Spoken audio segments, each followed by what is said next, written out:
When I'm not busy tinkering with the robot cameraman that I built to keep these videos in focus, I like to answer... Damn it. I like to answer questions that I get on YouTube. So let's get to it. Do you like djent? Well, first of all, I believe the formal way to ask this question is, do you even djent, bro? But I really don't know what I think... I don't know how I'm supposed to feel about djent. Like, if you don't know what it is, it's just like a severely down-tuned, drop-tuned style of music. And it seems like you're supposed to ironically enjoy djent. Like, correct me if I'm wrong, please, but I haven't really met anybody or heard about anybody seriously talking about djent music. It's almost more kind of like a djent lifestyle, kind of like, you know, sticking it to the man, whatever. I don't know. I guess I'm gonna have to say that I don't like djent, but I think a lot of that is just because I refuse to down-tune my guitars. Like, the lowest I'll ever tune a guitar is down to drop D, just because I'm like the laziest person when it comes to actually changing the tuning of the strings.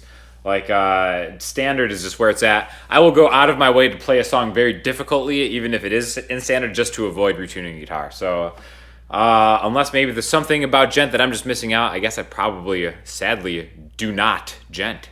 What do you think of Arctic Monkeys' favorite song or album?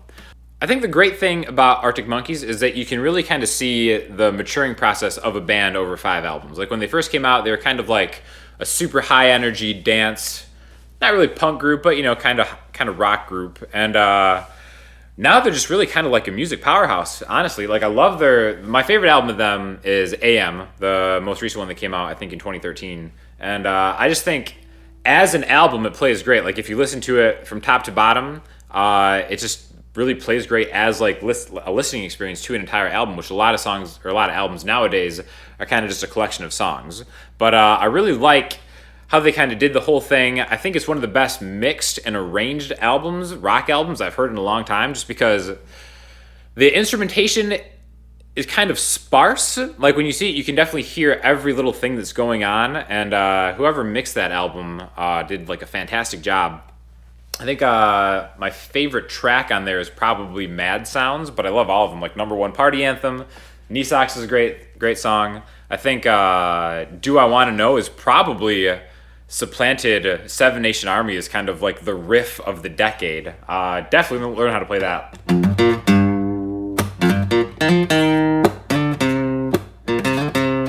Awesome song. Really, it's kind of a sneaky great guitar album too. So if you haven't checked out Arctic Monkeys AM, listen to it and learn how to play a couple of the songs because they're super easy to play and they sound great.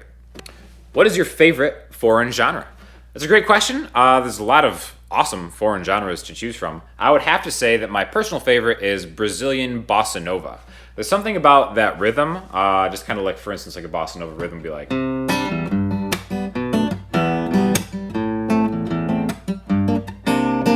It's really like a cool style. It's very upbeat, kind of, you know, happy music, I suppose.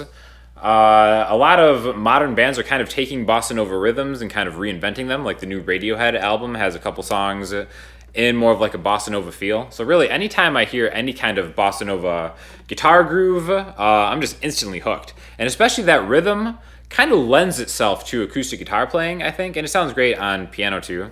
But that's my answer, Brazilian Bossa Nova.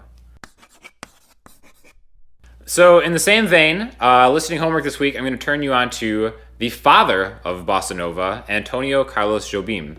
Now, this guy kind of essentially invented the entire genre, and a really prolific guy that just has decades and decades of work. In fact, the guy's so influential, after he died, Brazil actually named their international airport after him. So I'm going to link you to a couple songs. You probably already, you've heard a lot of these before, like Girl from Ipanema, which is probably hands down the most popular Bossa Nova song. I'm sure you've heard that, but that was him.